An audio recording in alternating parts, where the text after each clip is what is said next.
Well, the Hearing and Speech Center is a private nonprofit agency with over 60 years of experience working with children and adults with hearing loss and/or speech and language impairments. Joining us here today from HSC is Dr. Jeanette Miller. Thank you so much for being with us again. Thanks for having me. Well, first of all, let's talk about why it's important to build awareness around hearing and speech. Hearing loss is a lot of people perceive as adults that we're just going to start losing our hearing and we just have to accept it. Yes. But it's not. We can protect it, and we also can get early intervention into it, and it's really important for us so that we have that for healthy aging is to address our hearing and keeping our hearing healthy. Yeah, absolutely. Yeah. And you have many techniques and ways of treating this, right? Absolutely. There's just not one size fits all. It comes from the diagnosis, getting in there, having it evaluated, knowing where you're at and what you need. And there's many, many different ways and very specific and individual ways that we can treat that for you. Okay, gotcha. And also, hearing loss and speech loss and therapy, insurance, healthcare is so important for these. Why is that so important for a lot of folks out there?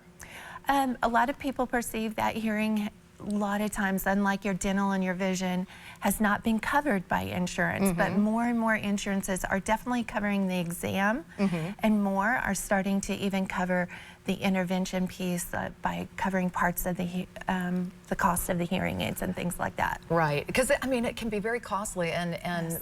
having that insurance is so important for a lot of folks out there. Now, do you submit that for those folks, or do they submit it themselves, or is it a combination depending on what insurance plan they have? For us, we work with many of the insurances, so we'll look in and see if they have a plan or a policy that is reimbursable, and we will submit that for them. And if not, then we'll talk through options of ways to get that paid for, because we don't want hearing loss to be a barrier to someone's communication and interactions with their family. Absolutely. And you know what? Some people are so obstinate about wanting, not wanting to go in for treatment, not wanting to, find out if there is an issue. Why is that? Why is there a stigma to that? I think we've just accepted that that's going to be, and it's too expensive to intervene in it, so we're just going to live with it.